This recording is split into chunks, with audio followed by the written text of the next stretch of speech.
Hello everyone, আমি আলাপন মুখার্জি। তোমরা দেখছো নিফটি অপশন প্রো। আশা করছি ডিসক্লেমারটা সবাই খুব ভালোভাবে পড়ে নিয়েছো। আমি আরো একবার বলতে চাই, এখানে কিন্তু কোনো ধরনের বাইসের রেকমেন্ডেশন দেওয়া হয় না। তোমরা যদি ট্রেডিং বা ইনভেস্টিং রিলেটেড কোনো ধরনের ডিসিশন নিতে চাও, তাহলে কিন্তু একজন অবশ্যই সেবি সার্টিফাইড বা এনএসসি সার্টিফাইড এক্সপার্টের সাথে কথা বলে নিও। আমি কিন্তু কোনো ধরনের সেবি সার্টিফাইড বা এনএসসি সার্টিফাইড এক্সপার্ট নই। তো আসা যাক আজকের ভিডিওতে। আজকের ভিডিওটা যেটা হতে চলেছে ডেট স্প্রেডের উপরে।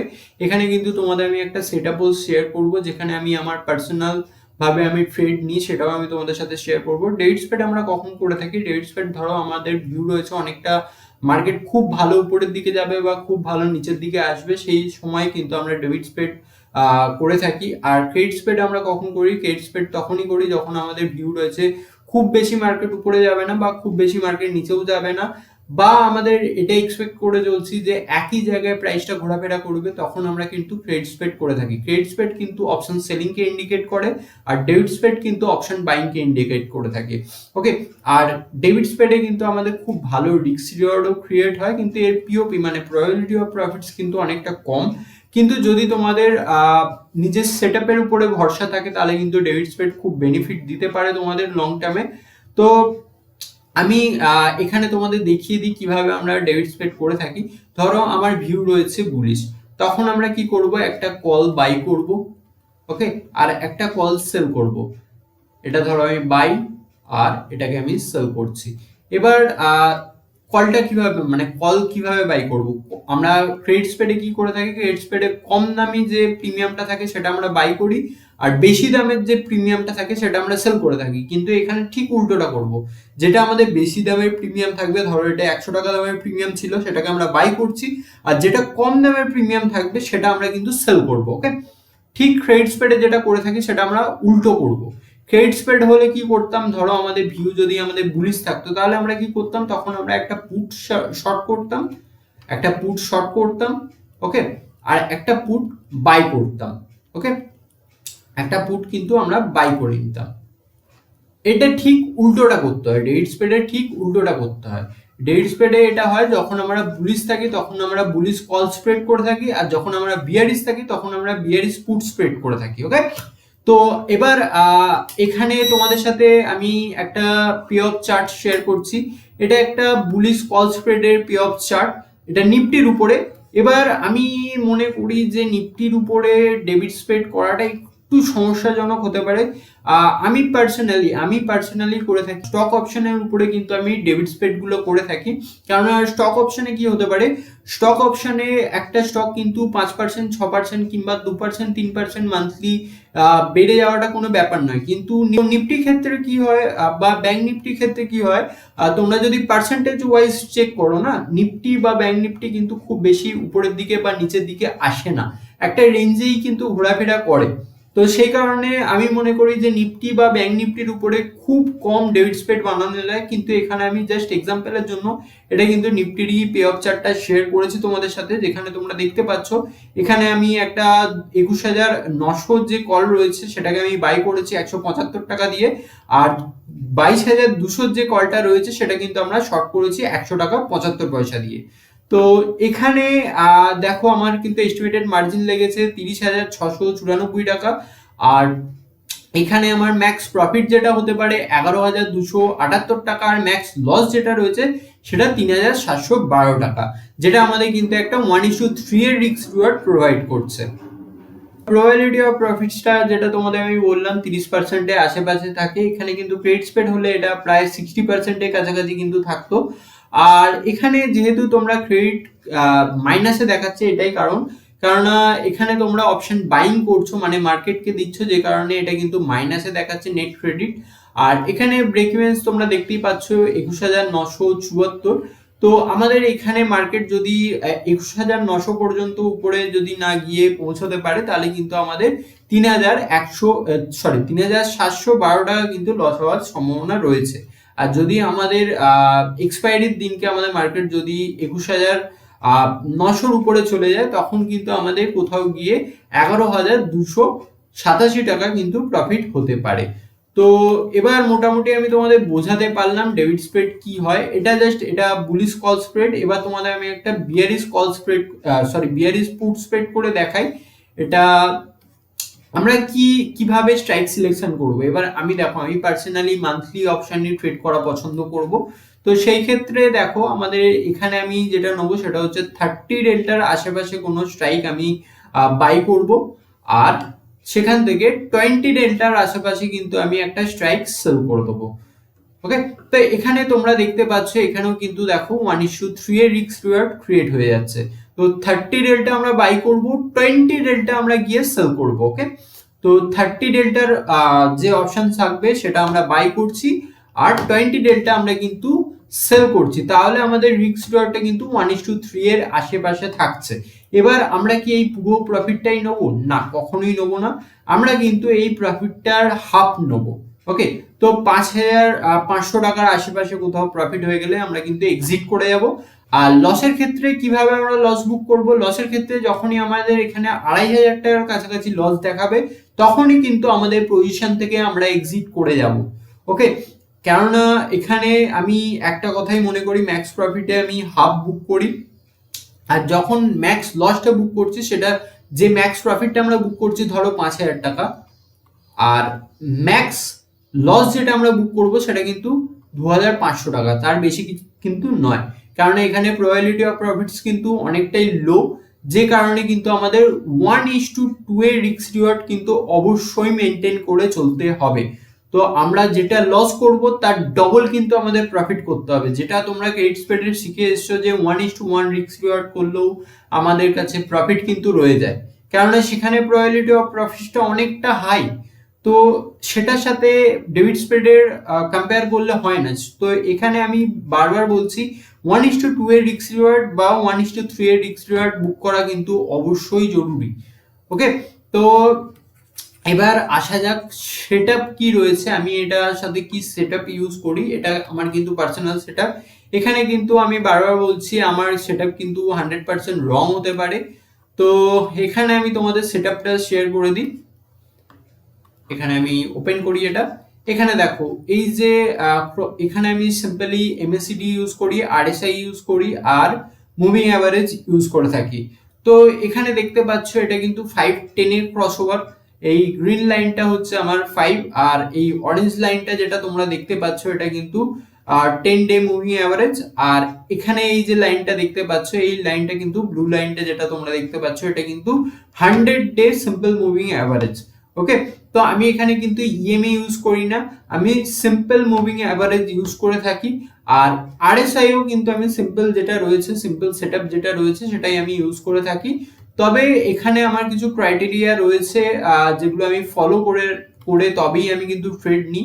যেখানে এখানে দেখতে পাচ্ছ এগুলো কিন্তু হাইকেনাসি ক্যান্ডেল, এগুলো কিন্তু নর্মাল ক্যান্ডেল নয়। হাইকেনাসি ক্যান্ডেল ইউজ করলে কি হয়, আমাদের কাছে ট্রেডটা ক্লিয়ার থাকে, মানে চার্ট যেটা আছে সেটা কিন্তু ক্লিয়ার থাকে আমাদের কাছে। আর এবার দেখো আমি নর্মাল ক্যান্ডেলে নিয়ে এলে কি হয়, এখানে অনেকটা নয়েজ রয়েছে, এখানে আমাদের কাছে ঠিকঠাক ভাবে ট্রেন্ডটা ক্লিয়ার নয়, এখানে আমরা ঠিকঠাক ভাবে বুঝতে পারবো না যে মার্কেট কোন দিকে যেতে চলেছে। এখানে আমি কি করে থাকি, এখানে কিন্তু আমি হাইকেনাসি চার্ট ইউজ করে থাকি। এখানে দেখো 5-10 এর ক্রসওভার হলে 5-10 এর ধরো ক্রসওভার হচ্ছে, আর আমার এখানে সলিড ক্যান্ডেল হতে হবে। এই যে ক্যান্ডেলটা দেখছো এটা কিন্তু আমার সলিড ক্যান্ডেল। এই ধরনের ক্যান্ডেল বা এই ধরনের ক্যান্ডেলগুলো কিন্তু আমি অ্যাভয়েড করে চলি, মানে নিচের দিকে উইক আছে বা উপরের দিকে অনেকটা উইক রয়েছে, সেই ধরনের ক্যান্ডেলগুলো কিন্তু আমি অ্যাভয়েড করে চলবো। আমি চুজ করব এই ধরনের সলিড ক্যান্ডেলগুলো। বা খুব বড় ক্যান্ডেল হলেও কিন্তু চলবে না, খুব বড় ক্যান্ডেল হলেও কিন্তু সেই ক্যান্ডেলগুলো অ্যাভয়েড করতে হবে। এই যে ক্যান্ডেলটা এটা অনেকটা বড় ক্যান্ডেল, এই ধরনের ক্যান্ডেলগুলো কিন্তু আমায় অ্যাভয়েড করতে হবে। আমায় ক্যান্ডেল মিডিয়াম ক্যান্ডেল খুঁজতে হবে, বা ছোট ক্যান্ডেল হলেও চলবে। তো সেই ধরনের ক্যান্ডেল কিন্তু আমায় খুঁজতে হবে। এখানে দেখো এখানে আমার জাস্ট ক্রসওভারটা হয়েছে, এখান থেকে ক্রসওভার দিয়েছে। আর আরএসআইও আমি কিন্তু চেক করব, আরএসআই আমায় এটা দেখতে হবে যে 50-50 উপরে রয়েছে কিনা। এই যে রেড লাইনটা দেখতে পাচ্ছ এই লাইনটা কিন্তু আমার 50 রেঞ্জটাকে আমার কিন্তু বোঝাচ্ছে।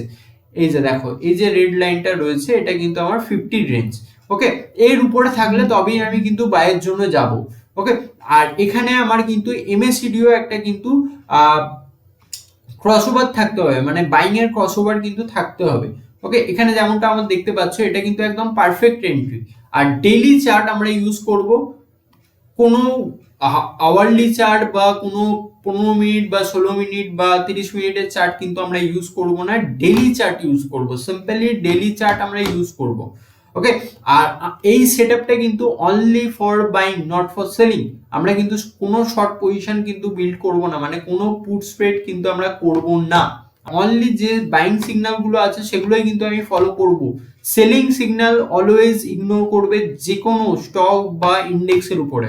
ওকে, তো সেলিং আমরা তখনই করে থাকি যখন আমরা খুব বেশি হাইলি মনে হয় যে হাইলি চান্স রয়েছে এই স্টকটা বা এই ইন্ডেক্সটা অনেকটা নিচে যেতে পারে, তখনই কিন্তু আমরা শর্ট করে থাকি। তো এখানে দেখো এটা কিন্তু একটা পারফেক্ট এন্ট্রি ছিল, এখান থেকে কিন্তু ভালো রকমই মার্কেট উপরে গেছে। তো মোটামুটি এখানে আমার কিন্তু প্রফিট একটা দিয়ে দিয়েছে। তো এখানে দেখো এখানেও কিন্তু আমার একটা সিগন্যাল ছিল, এই এরিয়াতে দেখো একটা আমার সিগন্যাল ছিল, এখানে কিন্তু এমএসিডিও আমায় বাইং সিগন্যাল দিয়েছে, এখানে আরএসআইও আমায় বাইং সিগন্যাল দিয়েছে, এখানে আমার হাইকেনেসি ক্যান্ডেল আর ক্রসওভারও কিন্তু পারফেক্ট ছিল। আর এই ব্লু লাইনটার উপরে থাকলে তবেই কিন্তু আমি সেই ক্রসওভার গুলোকে মনে করব ঠিকঠাক যে উপরের দিকে যাওয়ার চান্স রয়েছে। আর এই ক্রসওভারের নিচে থাকলে তাহলে কিন্তু আমি বাই করার কোনোভাবেই চেষ্টা করব না। এর নিচে যদি কোনো ধরনের ক্রসওভার বা আরএসআই কোনোভাবে সিগন্যাল দেয় বা এমএসিডি কোনো ধরনের সিগন্যাল দেয়, আমি কিন্তু সেই সিগন্যালগুলো অ্যাভয়েড করে চলবো। তো এখানে দেখো এখানে কিন্তু আমার একটা সিগন্যাল দিয়েছিল, যেখানে কিন্তু একটা ভালো রকম মুভ দিয়েছে উপরের দিকে। আচ্ছা, এখানে দেখো এখানে কিন্তু আমি এই সিগন্যালটা কিন্তু অ্যাভয়েড করব। ওকে, তো এই ধরনের সিগন্যালগুলো কিন্তু আমি অ্যাভয়েড করে চলবো। আশা করি তোমাদের যে সেটআপটা রয়েছে সেটা আমি তোমাদের সাথে ক্লিয়ার ভাবে বোঝাতে পারলাম কিভাবে তোমরা একটা ডেবিট স্প্রেড বানাতে পারবে। অলওয়েজ 30 ডেল্টার যে স্ট্রাইকটা রয়েছে সেই স্ট্রাইকটা আমরা বাই করব। ওকে, 30 ডেল্টা বাই, আর 20 ডেল্টার যে স্ট্রাইকটা রয়েছে সেটা আমরা কিন্তু সেল করব। ওকে, তো তাহলে কিন্তু আমাদের একটা 1:3 এর রিস্ক রিওয়ার্ডের একটা ডেবিট স্প্রেড ক্রিয়েট হয়ে যাবে। আর একটা জিনিস মাথায় রাখবে, শর্ট পজিশন কিন্তু বানানোর চেষ্টা করবে না, মানে পুট স্প্রেড কিন্তু বানানোর চেষ্টা করবে না, আর কল স্প্রেডের উপরেই আমরা কিন্তু বেশি ফোকাস করব। ওকে, তো এখানে আমি যেটা করব 5-10 এর ক্রসওভার হতে হবে, আর আমাদের হাইকেনেসি ক্যান্ডেল সলিড হতে হবে, নিচের দিকে বা উপরের দিকে বেশি উইক থাকলে চলবে না। আর এখানে আমাদের আরএসআই কিন্তু 50-র উপরে হতে হবে, আর এমএসিডিও কিন্তু আমাদের বাইং সিগন্যাল যেখানে দেবে সেই ধরনের সিগন্যালগুলোই আমরা কিন্তু ফলো করব। এখানে আরো একটা জিনিস মাথায় রাখতে হবে, নিফটির উপরে কিন্তু ডেবিট স্প্রেড খুব ভালো কাজ করে না, যে কারণে কিন্তু আমরা স্টক অপশনের উপরে কাজ করে থাকি। আর ম্যাক্সিমাম ক্ষেত্রে চেষ্টা করবে যে যেগুলো খুব ভালো লিকুইডেশন আছে সেই ধরনের স্ট্রাইকগুলোই কিন্তু ট্রেড করার চেষ্টা করবে, নাহলে কিন্তু সমস্যা হতে পারে বাইং বা সেলিং এর জন্য। ওকে, আমি মিনিমাম দেখে নিই যে লিকুইডেশন 1 লাখের উপরে আছে, তখনই কিন্তু আমি সেই স্ট্রাইকটাকে সেল বা বাইর জন্য সিলেক্ট করি। এখানে আমি তোমাদের টেক মাহিন্দ্রার যে চার্টটা রয়েছে, এখানে টেক মাহিন্দ্রার চার্টটাও তোমরা দেখতে পাচ্ছ, এই সিগন্যালটা তো আমাদের অ্যাভয়েড করতে হবে। আর এখানে কি কোনো হয়েছে? হ্যাঁ, এই ধরনের এই যে ক্যান্ডেলটা ছিল এখানেও কিন্তু আমার একটা বাইং পজিশন হতে পারতো। তো এখানে আমরা একবার চেক করে নিই, আমাদের কিন্তু বেশি মুভের দরকার নেই, 3-4% মুভ হয়ে গেলেই কিন্তু আমরা সেখান থেকে এক্সিট করে যাব, মানে এক্সিট করার কোনো দরকারই পড়বে না, তোমাদের কিন্তু প্রফিট দেখিয়ে দেবে। আর এখানে দেখো 5.55% কিন্তু আমাদের উপরে চলে গেছিল, আমি বলেছি 3-4% হলেই কিন্তু আমাদের টার্গেট অ্যাচিভ হয়ে যায়। ওকে, তো এখানে আমি তোমাদের দেখিয়ে দিই তোমরা কি করে ফ্রিতে স্ট্র্যাটেজি বিল্ড করবে। এটা কিন্তু অফস্ট্রাস সাইট। ধরো আমি টেক মাহিন্দ্রার উপরে আমি যদি পজিশন বিল্ড করতাম, এখানে টেক মাহিন্দ্রার আমি একবার অপশন চেনটা খুলে নিই। এখানে 30 ডেল্টা কি রয়েছে দেখো, 30 ডেল্টা এখানে আমার রয়েছে, এটা আমরা বাই করছি। আর এখানে সরি ভুল করলাম আমি, এখানে একটা এটা 30 ডেল্টা নয়, রিসেট। আচ্ছা, 30 ডেল্টা এখানে রয়েছে, আচ্ছা 31 ডেল্টা রয়েছে, 30 ডেল্টা নয়। আর এখানে 1300 যে স্ট্রাইকটা রয়েছে এটা আমরা শর্ট করে দেবো 21 ডেল্টার। ওকে, তো এখানে দেখো খুব ভালো রিস্ক রিওয়ার্ড কিন্তু ক্রিয়েট হয়ে গেছে। তো এখানে যদি আমার দেখো এখানে আমার কত পার্সেন্টে মুভ দরকার, দেখো আমার যদি এই 10,000 টাকাটার হাফ আমায় নিতে হয় তাহলে এখান থেকে টেক মাহিন্দ্রাকে কত মুভ করতে হবে, দেখো 5.6% মতো কিন্তু আমাদের টেক মাহিন্দ্রাকে মুভ করতে হবে, তাহলে কিন্তু আমরা 5,000 টাকার কাছাকাছি আমরা কিন্তু প্রফিট নিতে পারবো। তাহলে কি হয়ে যাচ্ছে দেখো 1:5 এর রিস্ক রিওয়ার্ড ট্রেড হয়ে যাচ্ছে। ওকে, মাত্র মানে 1620 টাকার লস দিয়ে 5000 টাকার প্রফিট বুক করাটা কিন্তু অনেকটা বড় ব্যাপার। ওকে, তো সেখানে আমরা কিন্তু 1620 টাকা যদি লস দিই, তার এগেনস্টে যদি 2000 টাকাও বুক করি বা 2500 কি 3000 টাকাও বুক করি, সেখানেও কিন্তু আমাদের যথেষ্ট ভালো প্রফিট রয়েছে। 3000 টাকা মিনিমাম বলবো আমাদের এখানে বুক করতে হবে। তাহলে আমাদের টেক মাহিন্দ্রাকে দেখো 3.6% এর কাছাকাছি কিন্তু মুভ করতে হবে। আচ্ছা, এখানে দেখো টেক মাহিন্দ্রাকে তাহলে 3000 টাকা প্রফিট দিতে গেলে 3.68% এর কাছাকাছি কিন্তু মুভ দিতে হবে। যেটা দেখতে পাচ্ছ T+0 সেটা কিন্তু আমাদের প্রফিট, উপরেরটা কিন্তু এক্সপায়ারির দিনের যে প্রফিটটা হচ্ছে ওটা দেখাচ্ছে কিন্তু। ওকে, এক্সপায়ারির দিন যদি টেক মাহিন্দ্রা 1296 টাকা এক্সপায়ার করে, তাহলে কিন্তু আমাদের 7980 টাকা প্রফিট হবে। আর এটা সবসময় মাথায় রেখে চলবে, স্টক অপশন কিন্তু যত তাড়াতাড়ি পারবে তত তাড়াতাড়ি কিন্তু স্কোয়ার আপ করে নেবে। একদম এক্সপায়ারি টাইমে গিয়ে কিন্তু কেউ স্কোয়ার আপ করার চেষ্টা করবে না। অ্যাটলিস্ট 2 থেকে 3 দিন আগে কিন্তু স্টক অপশন স্কোয়ার আপ করে নেওয়ার চেষ্টা করবে, কেননা না হলে কিন্তু ফিজিক্যাল ডেলিভারি দিতে হবে বা নিতে হবে। ওকে, তাহলে কিন্তু বড় ধরনের একটা সমস্যা হতে পারে স্টক অপশনের ক্ষেত্রে। তো আমি বারবারই বলবো যে স্টক অপশন যদি কেউ ট্রেড করো, তাহলে কিন্তু মোটামুটি 2 থেকে 3 দিন আগে নিজের পজিশনটাকে স্কোয়ার আপ করে নেবে। ওকে, তো চলো আজকের ভিডিওটা তোমাদের যদি ভালো লেগে থাকে তাহলে অবশ্যই কমেন্ট করে জানিও। আর যদি চ্যানেলে নতুন হয়ে থাকো তাহলে কিন্তু অবশ্যই সাবস্ক্রাইব করে আমার পাশে থাকতে পারো। তো চলো আবার নতুন ভিডিওতে দেখা হচ্ছে, ততক্ষণের জন্য টাটা।